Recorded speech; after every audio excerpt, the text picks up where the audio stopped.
And welcome to another edition of GoogleIsEvil and such. So is Musk, and so is so much of this world. And, yeah, so, it's just so tedious to have to keep fighting and fighting and fighting and fighting the man, and all the different versions of it, the evil in the world. But whatever. It's my job, apparently. And so I'll try to do it. Yeah, better. Anyway, so this week's video so far, so there'll be a few of these piled on. A response video to Sabine Hassenfelder, who's an ex-physicist who does social commentary now, apparently. Anyway, yeah, over there on the website is the video, and I'm just going to play a couple of her videos pretty much all the way through, and so yeah, it's all time consuming. So, but the basic subject is how to balance the future and the present, and I would argue in that balance is really just the question about what we make the future into. It's not so much about the environment the future has to live in, it's what kind of people are going to live in that future. So, I mean, we can change either one. I mean, we can piss in our brains, or we can piss in the environment and soil it and pollute it. Those are our choices. Or we can clean both of them. And I would argue if we do clean the human psychology, that is our function, and give it some integrity, it will understand that yes, there's really no point, and there's no game to play.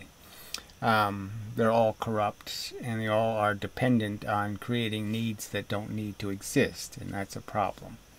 It's illogical to create a need that doesn't need to exist, doesn't serve a purpose, doesn't have a function, doesn't produce a product of sufficient value to justify its cost.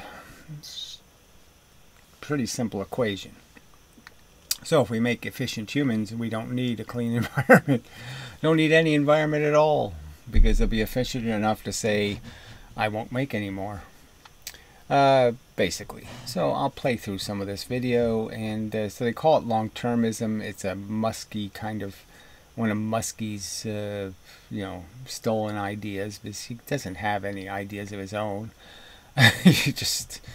Oh, he's such a disgusting... Oh, the things that people admire are just so pitiful. He's a no-merit human being who fell into it by circumstance, not by any kind of brilliance of his own.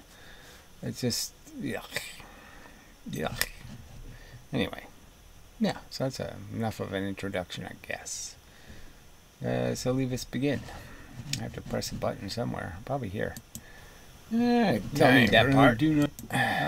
Seems inevitable. I mean, philosophy sort of is. Alright, so just the beginning, I'm just talking about the transition of Hassenfelder from a physicist who did obscure accelerator type physics, and she's only migrated to even sillier physics. Now she's doing some sort of equations for dark matter, as if that's a real concept. I mean, just such a joke.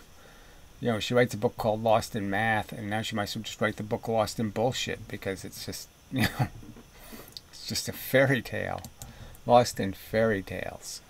It's an easy trick to appreciate that it's all just some kind of silly circumstance, and the circumstance should have never existed. And yeah, so just talking about, I think, that my trick, okay, is to recognize, if I want to think about the world, is to think about the world in the context of, if I can subjectively look at people and say, I don't like how they look and this, that can be prejudice. But if I make the rest of the world in my imagination into me, then it's easy for me to have empathy. And it's easy for me to understand how, oh, they just took a wrong turn somewhere, and they just, and so I have a completely different perspective, frankly, when I'm acknowledging that if I see past the veneer, okay, and recognize that it's just a brain, okay, and the brain has been broken by events, not of its control, yeah, then it's pretty easy to have empathy. And it's pretty easy to understand that not only can I not be an exploitionist, but I have to do something to help myself. I have to rescue myself from the bad circumstances. I have to save myself from being corrupted, okay, by these horrible decisions that myself is making in these other versions of myself stuck in these crappier circumstances. So, yeah, it does get, you know, I'm just saying as a mental tool, it's pretty effective in radically changing your perspective, is just to appreciate in some sort of realer sense how it's just you in a shittier package, but really can't pay $1 zillion. So it doesn't work. Alright, so they're just pointing out we're just doing what we've done in the past over and over again. This is all such a silly conversation because we apparently don't learn from the past. You know, we've set up the same sort of broken capitalist system that's heading right for the same goddamn brick wall it hit in 1929. You know, just too stupid. And so what's the point of talking about the future? Because we can't even acknowledge that we're not learning from the past. If we can't learn from the past, then we have no hope of doing anything good for the future. Polluting the Great Lakes or something. If you have some system that cleans your water, you don't want to break the system that cleans the water. So again, just talking about the future, is going to have to drink the water, blah, blah, blah. This isn't that complicated. You can exist in your life and recognize that there's a huge amount of value existing in your environment that has to be used by the people in the future, and they would resent it if it has your scum on it. You know, if you used it, you know, as toilet paper or something, they would be reasonably and fairly offended that you were so fucking considerate. Or you want to make this? I should jump ahead. You know. So you can do logic really well and you're really smart, but you can't figure that one out? Probably just pointing out the 2 plus 2 part of this, that yes, there's just no doubt about it. I mean, you can dislike the you know, part of the story that the long-termists are creating in terms of their agenda of, you know, colonizing space. Well, that doesn't change the simple understanding that the future is bigger than the present, and that the present should be willing to make some sacrifices for benefits that can reoccur over and over and over and over again. Exponential growth in a benefit. So any benefits we create now will have exponential returns. So this is like creating gooses that lay the golden egg. You have a choice. You can make a goose that lays golden eggs, or you can just fry the eggs. You know what I'm saying? I mean, it's a clear choice that if we're going to occupy ourselves in some sort of activity, making gooses that lay the golden eggs is probably a good way to invest our resources, so to speak. And that's just basic math. And the fact that she can't get it is really stupid. And the fact that they're trying to slander the understanding that the future is important, really important, because she doesn't like the agenda of some futurists.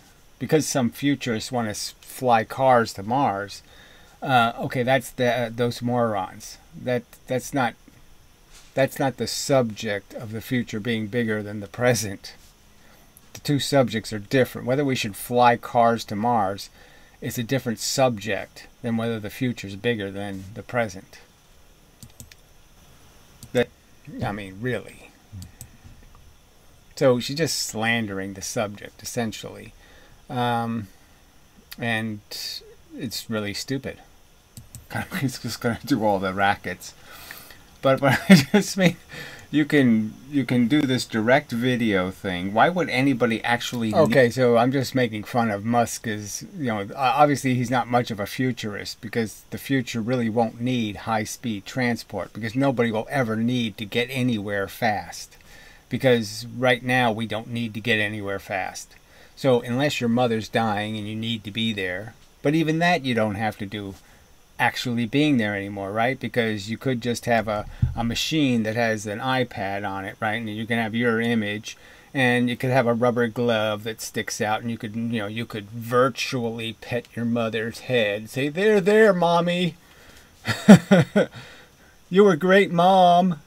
You could do all that shit. So you don't even need to be there to say goodbye to your mother. So there's nothing you need to get on a fast transport to accomplish. And it doesn't make any sense anyway, just as a practical, just for the practical reasons that, faster is not going to be more comfortable, because any frickin' turn in your transport is going to, whack you against the wall. So you're going to have to be tied down for the whole trip. Anyway, it's just so fucking stupid. And people fall for this shit. I mean, it's shit. It's just illogical shit. The future isn't going to need it. Just as the people in the future aren't going to need to take trips to Mars. You don't populate Mars by shipping humans to Mars. You go to Mars and you lay the eggs there. You don't bother shipping humans to Mars. Probability that they're going to burn down more of your civilization than they're going to build. Right, so this whole idea that make more people, when there's no evidence that more people means more productivity. There's every bit of evidence that the more people, the faster you're just going to sink the boat. There's more of them, there's fewer of them building the boat, patching the boat, oiling the boat, securing the boat, tarring the boat. There's fewer of those people than are people fucking smoking the boat, drilling holes in the boat, making pipes out of the boat. There's more people degrading the boat than enhancing the boat. We already have that on this planet. We already have way too many fucking useless turds, in storage, Because by the time you get it, you're like, fuck this. Fuck it.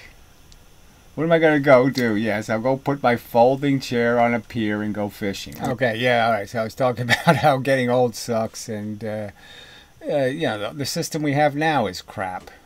Pay into a system so you can have your fucking golden year retirement when, nothing works right, your life sucks. Oh, great. Fuck that. And what is the system made out of? Exploiting the people who got unlucky.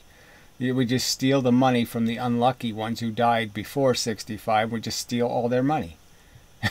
Frankly. We stole the quality of their life. She probably thinks Social Security is a fine system or some kind of defendable system. It's not. No, it's basically saying, let's just exploit the fuck out of the unlucky. Let's degrade the quality of their life, force them to pay into a system, for which they'll get no benefit. Fact. But she thinks it's terrible for somebody to suggest that maybe the present ought to make some sacrifices for the future. Sleep. I mean, fuck this. Fuck these shitty fucking choices. Right, so this is all shitty choices. And so I bring up the fucking cats again and different things that just... Life sucks. Who the hell wants these decisions? Who wants to sit here in this position of trying to figure out whether, can I have an Oreo cookie, or am I embracing the system and enslaving the Chinese and doing... who the fuck wants to be in control of any of this crap?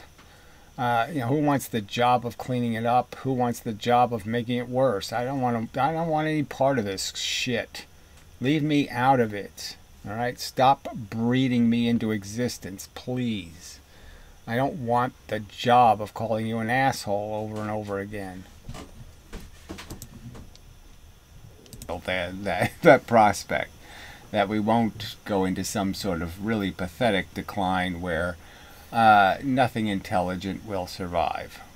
Right, so that's all you're really, what's in the future? You have to be an idiot to enjoy your life. It's just a fact. Life is full of nasty shit.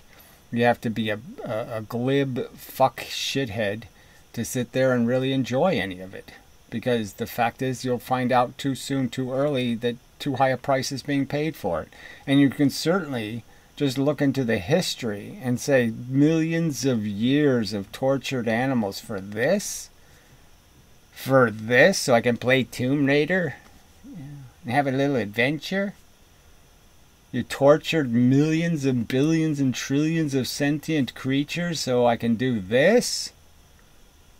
Anything intelligent in the future is going to say, fuck that. Fuck embracing it, fuck endorsing it, fuck saying anything about it except let's close this book of shit. This book of Hitler loves you. I mean, this is the worst fucking story you could write.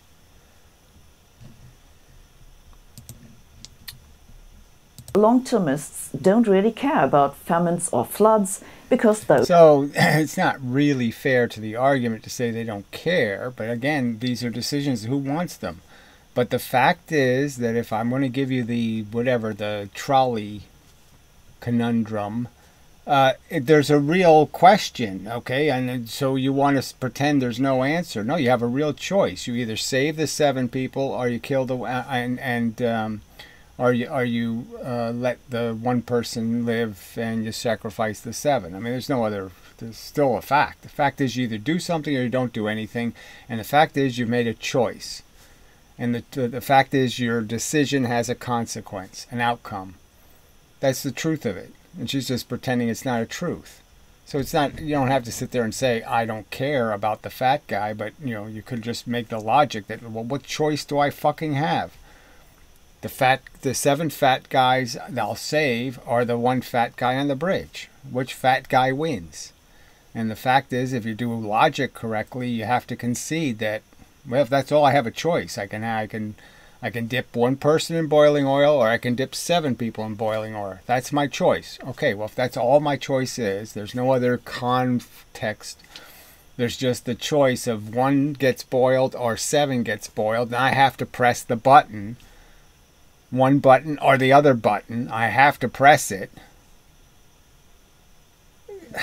So, yeah, well, I can't... What logic am I going to apply that says, well, I'll press the button that says, yeah, kill the 7. I'll just, you know, boil the 7.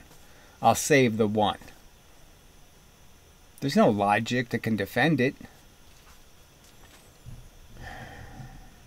So it's just saying it's a shitty choice. Well, it's a shitty choice. Yeah, no doubt about it. It sucks.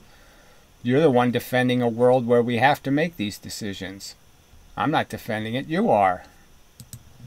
And then you're running away from your responsibility to win. And so what I thought of was all the satire that is in the world. Okay, so yeah, just pointing out that, you know, all this cynicism exists. Somehow most of the culture seems to appreciate it. I mean, you don't have to watch too many South Park episodes to realize, oh, humans really are silly motherfuckers. They are so full of shit. Almost every aspect of their life is a lie and a pile of crap. You know, so, and that's a stupid little TV show, a stupid little cartoon. And it's just reeking of how much we suck. And then you could say Married with Children. You go through all these different, you know, themes that just point out what a pile of suck we are. Come on. Smell this shit.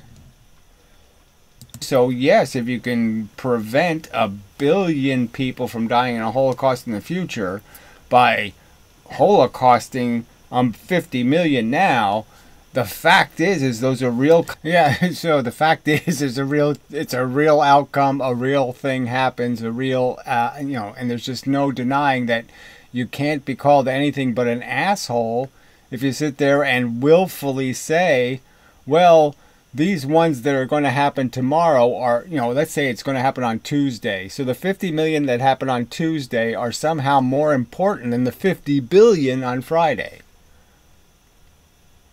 Fuck, that's too stupid. There's no logic to that.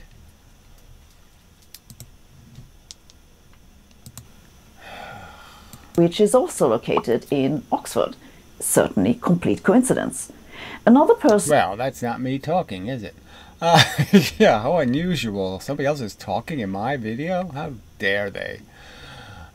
So I just pointed out how this graphic is such a pile of shit, because it doesn't even show the future. It just shows the present population compared to past population of what they called human beings, which is kind of silly because obviously the pre-humans were pretty much humans. They just didn't do language and farming and all that kind of shit. But anyway, but obviously there were a lot less of them, you know. I mean, the peak population was, you know, in the hundreds of thousands rather than in the billions. Half of those living in absolute horror. I mean, absolute terrible condition. Right, so just again pointing out how the future could be a dismal dystopia of insane proportions to what we consider a Holocaust now. You know, it can get a lot worse in terms of the raw numbers of people boiled in oil. They understand, yeah, being an asshole would be stupid. Let's not do that. Yeah, so obviously the future, we could just make it smart people who understand I'm not allowed to be an asshole. I don't need to play my radio too loud in my car. I don't need to throw my litter out the window. I don't need to do all these stupid, motherfucking, inconsiderate and rude, obnoxious things. And part of my life is preparing the future to also enhance its efficiency. And I can give it all kinds of advice and help in understanding the meaning of its existence and what the fuck it's doing here and why it's all just fucktard in the first place. So I would argue that there will be a higher probability of people as we move towards the future who arrive here on Earth, and one of the first things they figured out is, hey, my parents are assholes. Yeah, that's going to come out of their mouth more and more and more often because it is all based on lies. The human race has only survived to this point because it's lived on lies of God and bullshit and mission and whatever, stoicism, some other kind of bullshit. Like somehow we're just, we're here to build statues, stick our little heads on the shoreline, like Easter Islanders. They went extinct. Anyway, so I think that's about it for the video, frankly. Do one more little piece maybe. You'll figure out, oh, wait a minute, that's a zero sum. Yeah, so they'll figure out that, yes, the game doesn't go anywhere. Make a need that doesn't need to exist. Well, that's just stupid, so don't bother doing that. And once you figure that out, you figure out you don't need to be here. You don't need to play the game. You don't need to want it. You don't need to desire it. You don't need to have it. Because none of it's needed. It doesn't serve a function. It doesn't fix anything that's broken. It's it's waste products. It is not anything of value. And all you're really trying to do is, say, I don't smell as much as I could. That's your accomplishment. Not to be as stinky as you could be. That's not a winning game. Alright, I think that's probably enough. So I'll finish up the videos and blah blah blah, do a couple more and blah blah blah blah blah. But probably going to be saying similar things, so probably. But who knows, I might say it in some better way. Well, it's your discretion how you use your time. Yeah. Probably can't do better than listening to me, but who knows, you might find something better to do. Anyway, till the next time and such, and so forth and whatnot. Alright, so this has been Google is Evil, formerly What the Fuck, but, Google's evil got in the way, and so I couldn't, I had to change the agenda, and so I did. I adapted to the future, where it needs to be pointed out that there's all this evil shit that you're not fixing.